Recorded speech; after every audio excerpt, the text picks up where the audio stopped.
Творческий проект с высокими целями, высокими планами, делать еще коммерческим, монетизировать, структурировать, придумать, как это работает, и работает само. Вы можете все.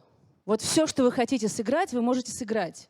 И как бы тебе, девочки, с определенной фактурой, в это поверить совершенно невозможно, что как я со своим иверийским носом буду играть Джульетту. И вот в этой парадигме видения людей большими и веры, какой-то бесконечной веры в них, что они могут уже то, во что они пока сами еще не верят. Тут сидит мой директор, который переводит мне с бизнеса на русский.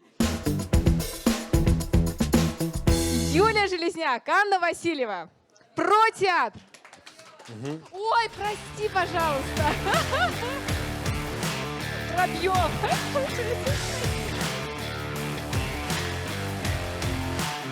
Здравствуйте.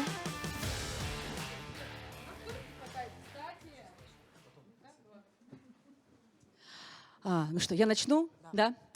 Меня зовут Юля Железняк, и к бизнесу я вообще никакого отношения не имею. Я актриса. Знаете, существует этот стереотип, что актриса. Я работаю с Вадимом Демчок, наверное, многие из вас его знают, может быть, даже кто-то видел спектакли. И нам посчастливилось, еще вот у нас в сентябре, да, уже запланирована страцессия, мы вместе с ребятами, с Викторией и Сергеем работаем вместе, они проводят нам стратегические сессии, потому что в какой-то момент мы поняли, что театр как таковой сам по себе — это не то чтобы отживающая структура, но это структура, которая нам больше не так интересна. И мы стали совмещать. Мы пришли к Вадиму, мы были очень молоды, очень голодны, только закончили театральные институты. Пришли, и человек нам сказал: вы можете все. Вот все, что вы хотите сыграть, вы можете сыграть. И как бы тебе, девочки, с определенной фактурой, в это поверить совершенно невозможно, что как я со своим иверийским носом буду играть Джульетту. Там, да, или что-то. Ну да, так и есть. И вот в этой парадигме видения людей большими и веры, какой-то бесконечной веры в них, что они могут уже то, во что они пока сами еще не верят, стал развиваться проект театра Арлекиниады, который, собственно, сегодня как бы один из лидирующих театральных продуктов на рынке. Потом пошли тренинги. И в какой-то момент Вадим, как истинный провокатор, пришел, положил меч на стол и сказал, он посмотрел короля Артура, да? Посмотрел, сказал: ну все, как бы, я король, вы мои рыцари, это меч, значит, и у каждого должно быть свое пятно.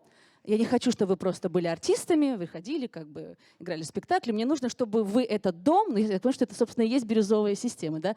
Потому что тут сидит мой директор, который переводит мне с бизнеса на русский.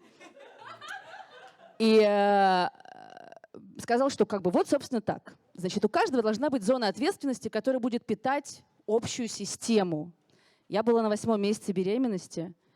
Я понятия не имела, что мне делать, чем мне заниматься, а в силу того, что Вадим Викторович такой как бы очень крутой провокатор, он сказал: ну как бы, значит, ну как бы, до свидания. И тогда пришла в голову мысль, которая, собственно, зрела очень давно, создать творческий проект как раз для людей, которые когда-то хотели, мечтали, или просто потому, что они, по их мнению, плохо говорят, не раскрепощены, не знаю, там, не проявлены в мир настолько, насколько бы они хотели. Для таких людей, у которых есть творческий порыв и творческий потенциал, а он есть, безусловно, у каждого, создать проект, который называется «Театр школы игры». И мне бесконечно приятно видеть здесь моих студентов. И этому проекту уже, да, вот Миша там где-то гуляет. И этому проекту уже несколько лет. Сейчас будет 7-й набор. И в какой-то момент мы поняли, что и этого нам тоже мало.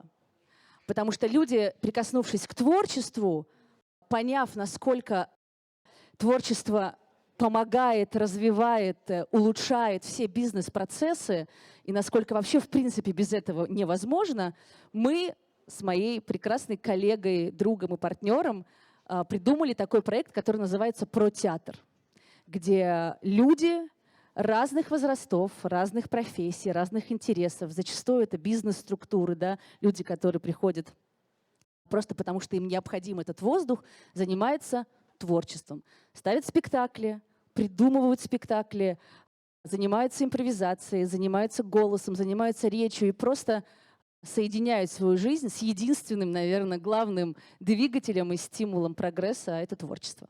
Я передаю слово прекрасной Анне. Всем добрый день. Спасибо.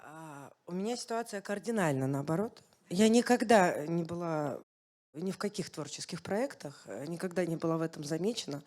С 18 лет занимаюсь бизнесами разными с самого нуля и с самого начала. И вот, собственно, вся история, которую я сейчас рассказывала в самом начале, да, я через все эти стадии прошла на собственном опыте. И в какой-то момент на собственной практике я уже дошла до какого-то собственного понимания в своих совершенно нетворческих бизнес-проектах о том, что да, должна быть самоорганизация, должно быть все как-то по-другому. И в один прекрасный момент один мой очень хороший друг сказал, говорит, ну, блин, ты, конечно, классная, потому что у тебя не творческий процесс. А ты попробуй с творческими людьми поработать. Их невозможно самоорганизовать. Это просто нереально. Когда они начинают заниматься творчеством, все остальные процессы просто останавливаются. Именно в этот момент мы познакомились с Юлей и решили попробовать соединить. На тот момент нам казалось, что это вообще несоединимые вещи. Как можно творческий проект с высокими целями, высокими планами делать еще коммерческим, монетизировать, структурировать, придумать, как это работает, и работает само. И вот благодаря нашему совместному 2-летнему опыту мы прошли через много проб и ошибок, в том числе, да, мы пришли к истории, да, когда у нас действительно очень творческая, самоорганизованная среда, в которой функции бизнес-инструмента помогают, являются поддерживающими функциями по запросу участников. Да? То есть когда ребята находятся в творчестве, и когда они просто не понимают в этом процессе, как нужно сделать так, чтобы это было еще и монетизировано, интересно, да, они просто как бы обращаются за помощью, за поддержкой и дальше продолжают творить, находясь просто в этом процессе постоянно, и это очень классно. Вот, поэтому мы, собственно, как бы тот редкий пример двух противоположностей, которые совершенно несовместимы, потому что я человек хаос, я человек творчества, я человек, который вообще не... Спасибо вам, я узнала, что такое спиральная динамика. До этого как бы меня интересовало только Гамлет и Офелия.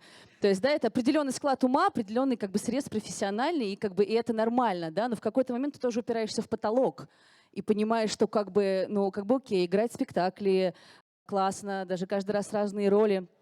Но как только ты начинаешь преподавать, ну да, как только ты начинаешь расширять свой кругозор и делиться с людьми опытом, тут без бизнес-организации просто невозможно, да, и вот, собственно, как бы наш тандем, Аня тот человек, который занимается всей бизнес-историей, всем тем, чем я до сих пор пока заниматься еще не научилась, и, наверное, это хорошо, да, потому что то, о чем как раз говорите вы, что давать каждому проявляться, каждому давать возможность видеть его большими, и здесь мне тоже очень приятно, вот человек, который переводит с бизнеса на русский, это Аня, мой директор, которая тоже моя студентка, это такой личный кейс.